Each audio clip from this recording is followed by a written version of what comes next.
next paper is the real effects of institutional investor engagement. It's a joint presentation by April Klein and Giovanni Strampelli of their paper co-authored with Massimiliano Bonacchi and Sara Longo. The floor is to... I will start. So as I was saying, this paper basically examines if the quality of institutional investor stewardship is able to improve the easy performance of the investee companies. In doing so, we look at stewardship overall, so we take into account both voting and engagement. But as you know, while voting are easy to obtain, usually engagement are much more difficult to assess because usually engagement takes place behind the scenes.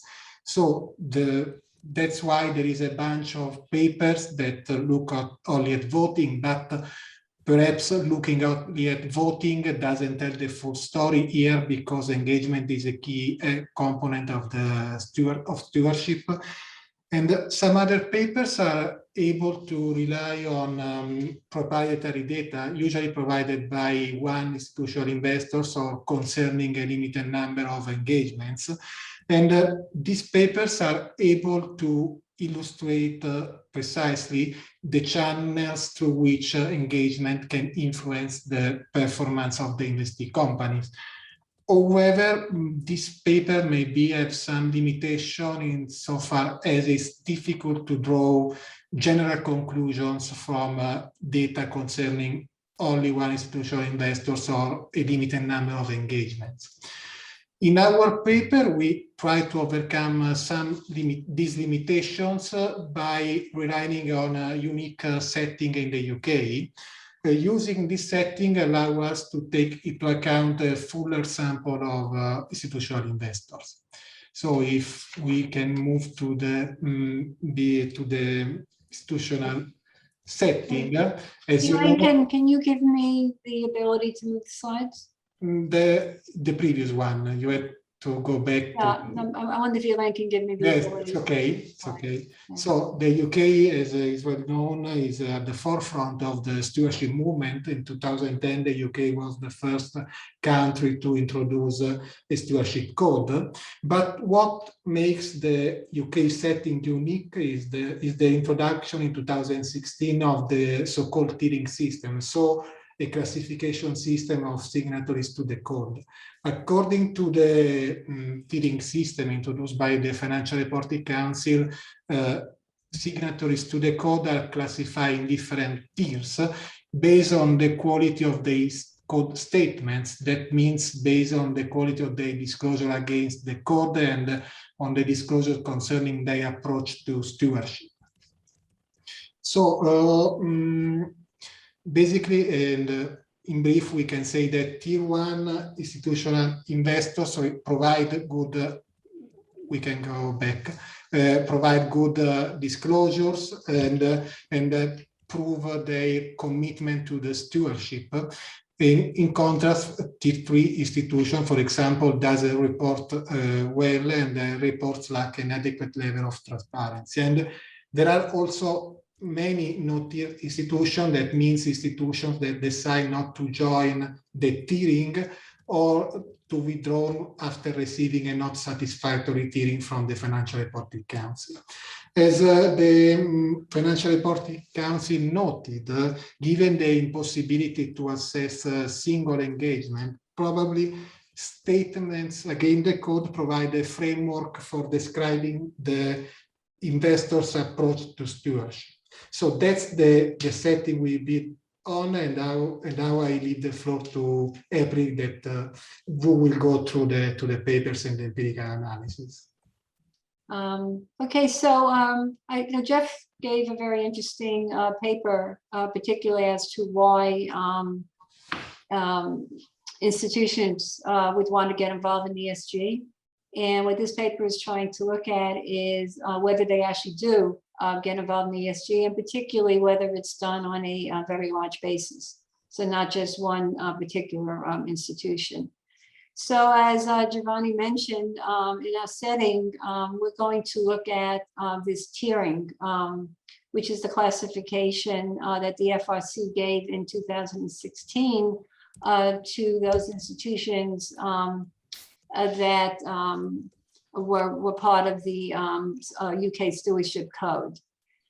So we're going to have we're going to use a classic difference in difference type of a methodology.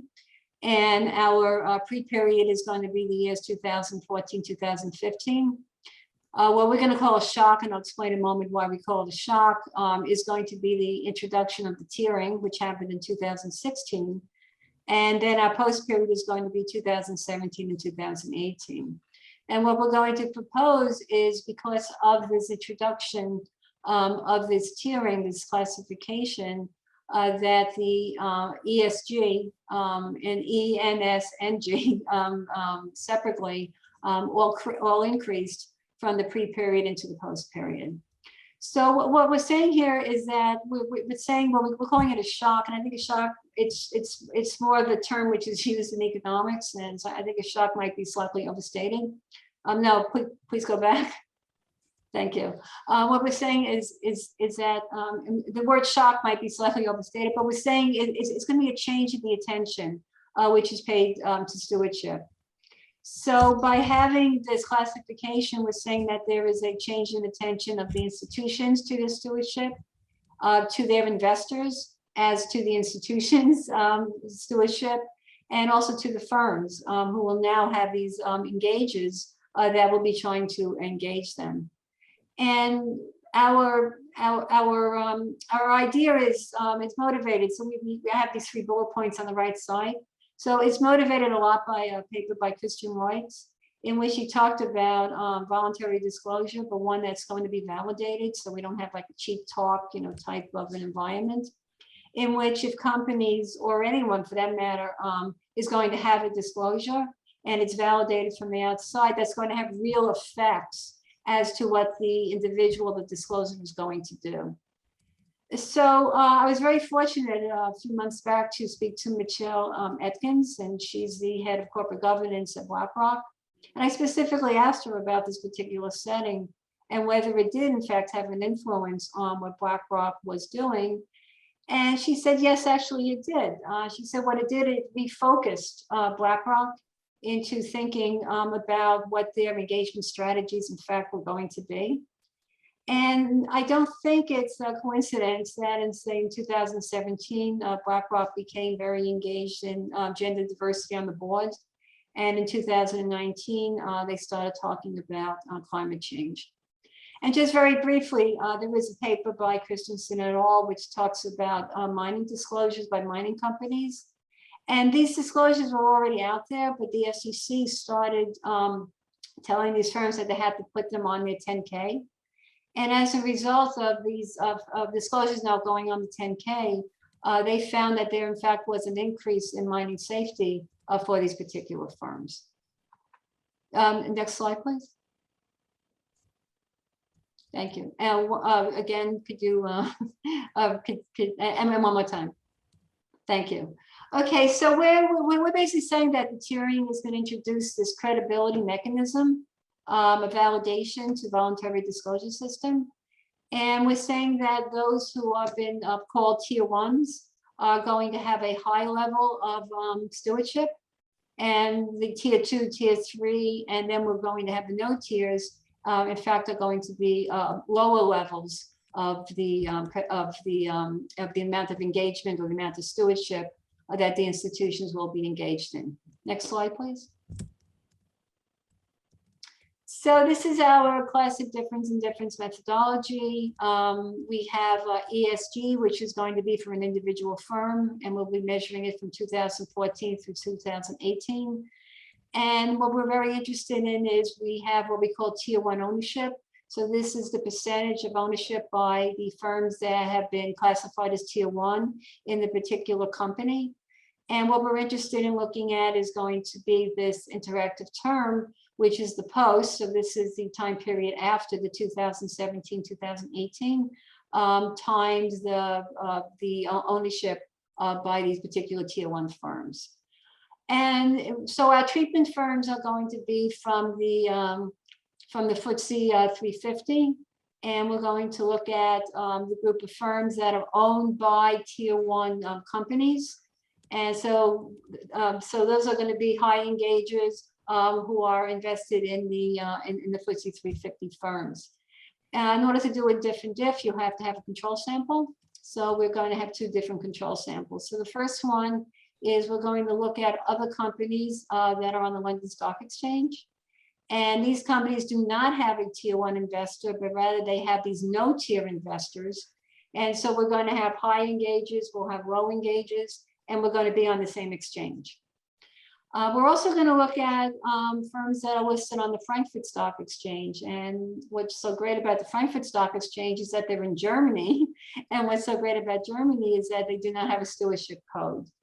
So we're going to compare our tier 1 FTSE 350 firms, right? We're going to compare that to a group of firms that are in Germany who have the same ownership. In other words, they're going to have the same investors, the same institutional investors, but one group is going to have the stewardship code and the other group is not going to have it. Next slide, please. So our first set of results, this is our diff regression, and this is going to be the 2017-2018 period. And these are for the high engagers, or it's the group we're saying on the high engagers. And if you notice, compared to the low engagers in the post period, the ESG went up, the E went up, the S went up, and the G went up as well. And there's just some other really. April, you have 2 minutes. I have 2 minutes. Okay, thank you. Well, then let's go to the next slide. Okay, when we look at the German companies as our other group, we get the same results. And in fact, if anything, I think the results will be even stronger.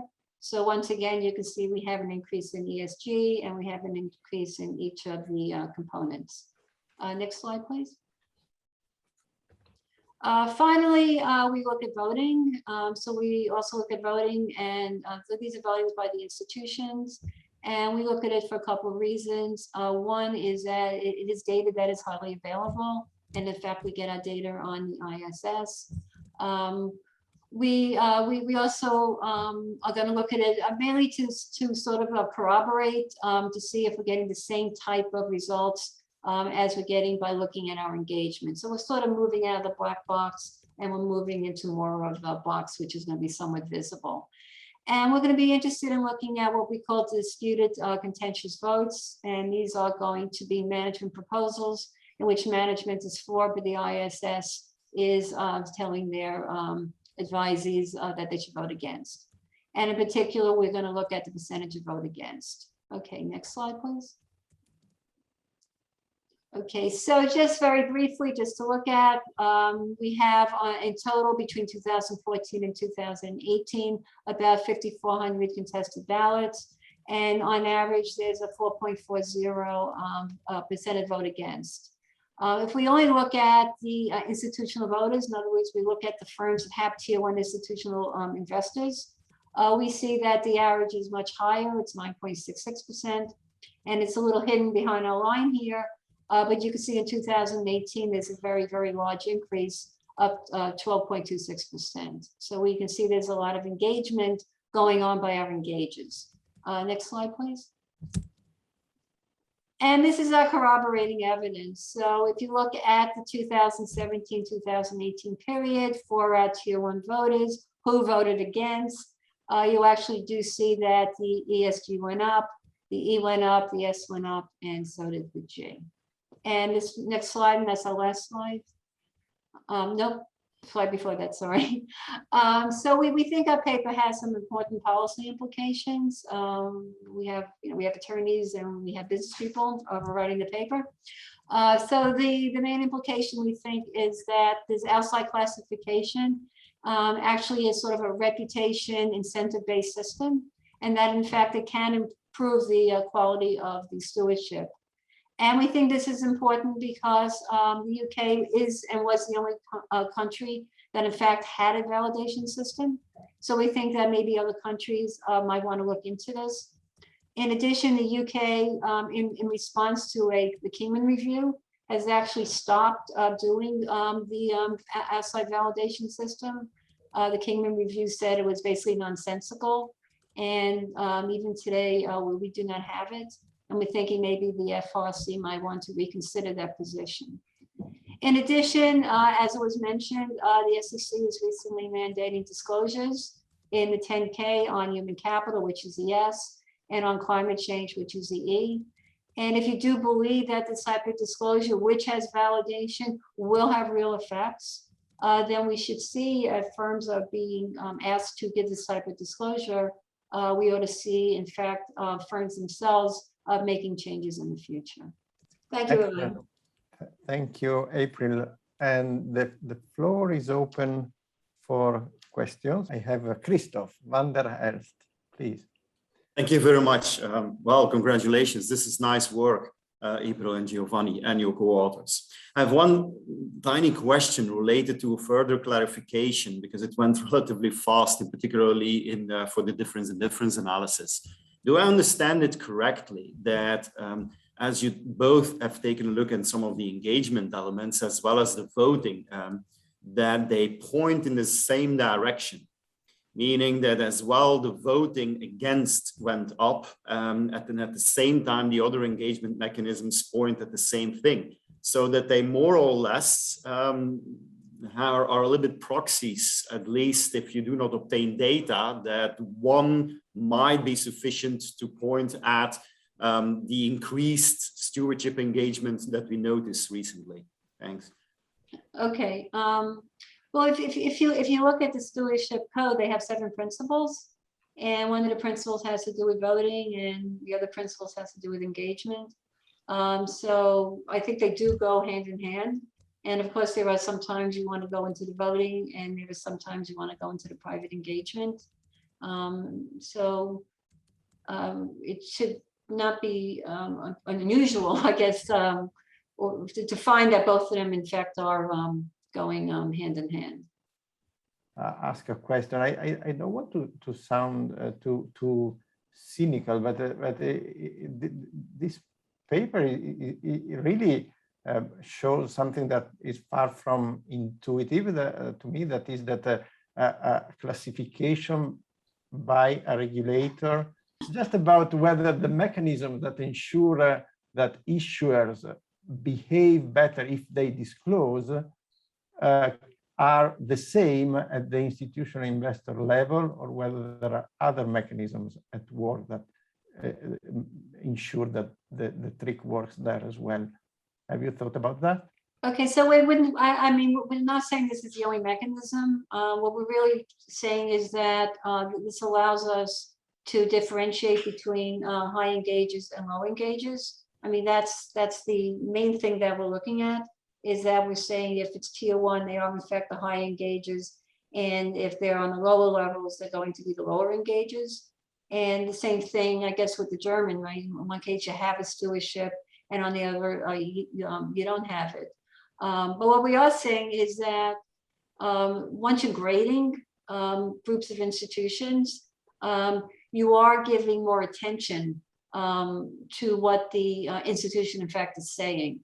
So, you know, there's all the stuff on the greenwashing, and even when Jeff was discussing, you know, his paper, and then, you know, and somebody asked him the question, you know, I think there is a cynicism as to whether the institutions, in fact, are engaging when they say they're engaging. Now, the mechanisms are pretty much, again, what Jeff was talking about, or what other people talk about, right? You write letters to the board, you vote against the board of directors, you can file 13Ds if you want to, you know, if you own for 5%. And of course, the other mechanism is the voting. I'm not sure that answers the question. Oh, okay. Oguzhan Karakash has another question, so let's move on. Thank you. Maybe I'll just follow Luca's point. Maybe one of the mechanisms that could be driving, and this is maybe what you have in mind as well, it could be the reputation, right? Once you are graded, And then suddenly now it's much more public that you are indeed a good ESG institution. And then that may maybe increase the fund flows to them, and then they are better incentivized because there is all these free riding problems, etc., etc. And I thought maybe this might be something that may drive your findings, or you may want to look into. Actually, that was very well said. Yes, yes, because you know, there, like for example, we didn't present this here, but we also compare our findings to people, the institutions that sign on to the PRI. And we actually find if you sign on to PRI, but you're not a tier 1, we don't see any changes, for example, in the ESG. So this has to do more with like a cheap talk model, or like I said, establishing a reputation. And now if you have this reputation, you want to keep the reputation going.